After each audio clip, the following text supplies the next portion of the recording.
Hi, this is Dean Cardinale with Worldwide Trekking, and today I want to talk about acclimatization on Mount Kilimanjaro. Okay, so today I want to talk a little bit about how we acclimatize on Mount Kilimanjaro and what's going on in the body when we ascend to a higher altitude. So when we ascend to higher altitude, there's less pressure in the air and there's less oxygen available into our tissues of our body. So for a bit of time, our body's going to cope with the thinner air as we ascend into altitude. Our heart is going to start to beat faster. We're going to breathe more rapidly. We're going to be pumping more blood. And these are the body's mechanisms of defense to help us adjust to altitude. After an hour or 2 hours or so of coping to a higher altitude, it'll stop coping. And that's when we're going to feel the effects of higher altitude. A slight headache, maybe feeling a little bit nauseous. As we push too fast into altitude, then we're going to see signs or symptom of AMS, or acute mountain sickness. We're going to see maybe that they have a headache. There's less pressure in the air, so their brain is starting to swell against their skull, producing a headache. Maybe they are nauseous or even vomit at a higher altitude. Maybe there's slurred speech or dizziness. The other signs would be not wanting to eat or not having an appetite at all. If somebody ascends far too quickly to altitude, then they run the chance of high altitude pulmonary edema, HACE. Coughing a lot, coughing up pink frothy fluids. There's less pressure in your lungs and you're going to have your lung sacs excrete fluids, and people actually can drowned by the amount of fluid that is in their lungs. We have a hyperbaric chamber, high flow oxygen, but the best thing that somebody can do when they show signs of high altitude pulmonary edema is descend.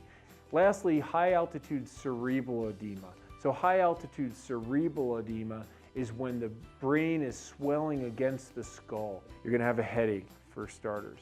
But then you're going to start to be dizzy, and then maybe someone would start to slur their speech and not make sense, almost act intoxicated. A good test for people in this situation to see if they're okay is to have them walk forward heel to toe in a straight line. And if they can't do that, then they're showing some advanced stages of cerebral edema.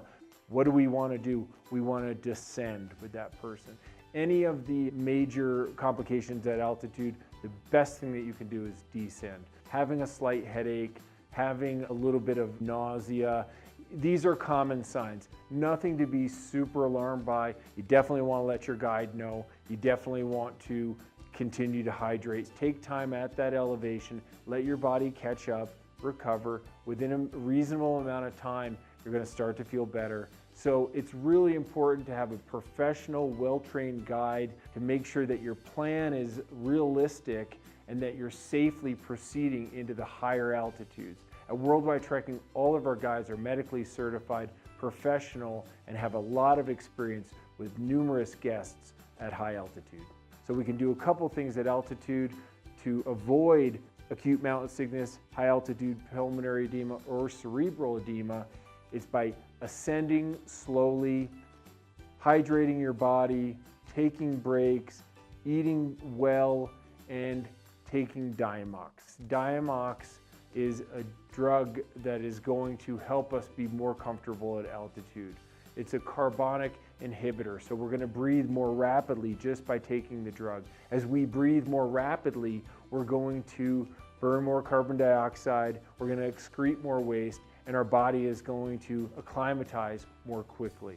These things are all going to aid in your comfort and your safety and help you have a successful climb on Mount Kilimanjaro. Okay, I hope you've learned a little bit more about acclimatization. There's a lot of topics that we can discuss there. Come on one of our trips. We'd be happy to discuss it further with you. If you have any more questions, visit our website at www.trek.com or contact us directly.